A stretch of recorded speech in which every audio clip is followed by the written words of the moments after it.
মুসলমান যদি এইটা প্রতিহত করার জন্য যদি কিছু করে, এটা আপনার তারা আন্দাজ করতে পেরে এখন বলে যে ইসরায়েলের দিকে যারা আঙুল তুলবে তাদের এই জমিনে তার হিসাব দিতে হবে, এই বলে হুঁশিয়ারি দেয়। আর মুসলমানেরা নাকে তেল দিয়ে ঘুমায়।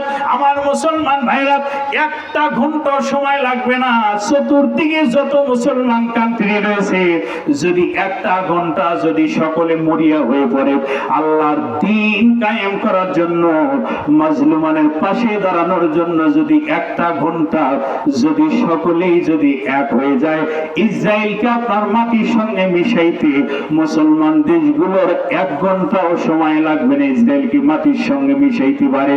কিন্তু তার উপরে রয়েছে আপনার আমেরিকার হাত। কে বা এখানে যায়, কার বা দায়িত্ব হাত থেকে হাতছাড়া হয়ে যায়। কেউ কি দেশের ক্ষমতা যখন কেউ পায়, কেউ কি ছাড়ে? দেখছেন কোনদিন? যেই ক্ষমতা পাবে সেই মনে করবে যে আমি কি খাবো, আমার জীবন যতদিন আছে। আমার মুসলমান ভাইরা, এই জন্যই আজকে মুসলমানেরা ওখানে নির্যাতিত হয়, অন্য মুসলমানেরা আমরা পেট পুরে খাবার খাচ্ছি।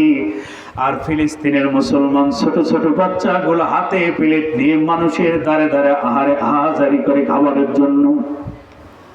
আমার মুসলমান ভাইরা, এই চিত্র দেখে কোন মুসলমান স্থির থাকতে পারে না। আমার মুসলমান ভাইরা, আলোচনা দীর্ঘায়িত করা যাবে না, সংক্ষেপ করে দিচ্ছি। এইবার আপনার বদ্ধপরিকর হয়ে গেল যে কাবাকে আমরা ধ্বংস করব, এই বলে সে সৈন্য সাজালো। এদিকে আপনার বাচ্চা নাজ্জাশী আব্রাহাকে আপনার একটা হাতি উপহার দিল, আরো কিছু উপঢৌকন তাকে দেওয়া হলো যে তোমরা কাবার অভিযানে যখন তোমরা কাবার অভিযানে যাবে অবশ্যই তোমরা যাতে সফল হয়ে ফিরতে পারো, এই জন্য বাচ্চা আব্রাহার হাতে একটা হাতি উঠায় দিলেন। ওই সময় ওই হাতির মতো হাতি আর দ্বিতীয়টা আল্লাহর জমিনে ছিল না। সেই হাতির নাম ছিল হলো মাহমুদ। কি নাম? মাহমুদ। এই হাতিটা বাচ্চা নাজ্জাশী দিয়েছিলেন, বাচ্চা আব্রাহাকে দিয়েছিল যে এই হাতি তোমাকে দেওয়া হলো, এই হাতি তোমরা কাবাগর ভাঙার জন্য কাজে লাগাবে।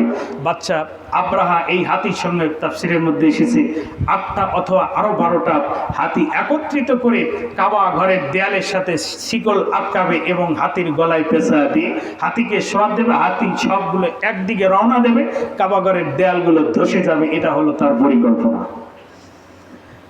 আমার মুসলমান ভাইরা, আল্লাহ পাক বললেন আলাম ইয়াজআল কাইদাহুম ফি তাদলিল, তারা এই চক্রান্ত করেছিল আর আমি এই চক্রান্ত ধূলিসাৎ করে দিয়েছিলাম। তারা পরিকল্পনা করেছিল যে কাবাকে এইরকম করে তারা ভেঙে দেবে, তারা এইরকম করে কাবাকে আক্রমণ করবে, যত রকম তারা ষড়যন্ত্র করেছিল।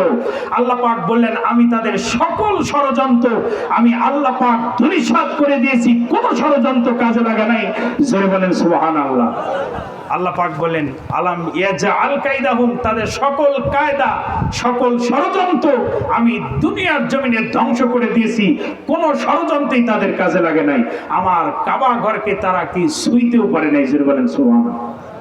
আমার মুসলমান ভাইরা, এইবার বাচ্চা আব্রাহা অনেক সৈন্য নিয়ে কাবা ঘরকে ভাঙার জন্য আসলো। লম্বা ঘটনা সংক্ষেপ করে দিচ্ছি। কাবাকে ভাঙার জন্য আসলো। এইবার কাবার একদম নিকটে জুনফর এবং নুফাইল নামক দুইজন মুসলমান সম্ভ্রান্ত পরিবার। এরা চিন্তা করলো আমরা দুনিয়ার জমিনে জীবিত থাকতে আল্লাহর ঘর দুনিয়ার জমিনে তারা ভেঙে দেবে, এটা আমরা মানতে পারি না। এই জুনফর বললেন না, আমরা এটা ভাঙতে দেব না। এই জুনফর আপনার প্রতিমধ্যে বাধা হয়ে গেল। বাচ্চা আব্রাহার সম্মুখে দাঁড়ায় গেল, যুদ্ধ হয়ে গেল। এই যুদ্ধে আপনার মুসলমান সৈন্য জুনফর আপনার পরাজয় বরণ করলো, তাকে বন্দী করা হলো। এইবার তাকে নিয়ে কাবার দিকে রওনা করলো। কিছু পথ অতিক্রম করার পরে মুসলমানের আর একজন সৈনিক, যার নাম হলো নুফাইল, এই নুফাইল বললেন বাচ্চা আব্রাহাকে যে যে এই আল্লাহর ঘরকে ভাঙা এত সহজ নয়, আমি নুফাইলের সঙ্গে তোমাকে আগে প্রতিযোগিতা করতে হবে, আমার সঙ্গে মোকাবেলা করতে হবে, এরপরে তুমি কাবা ঘরে যাবে, কাবা ঘর ভাঙার জন্য যাবে। এইবার যুদ্ধ বেজে গেল। এইবার বাচ্চা আব্রাহা নুফাইলের সঙ্গে আপনার যুদ্ধ হচ্ছিল। যুদ্ধ চলাকালীন সময় দেখা গেল ওই সময় নুফাইলও পরাজয় বরণ করলো। জোরে বলেন সুবহানাল্লাহ। আমার মুসলমান ভাইরা,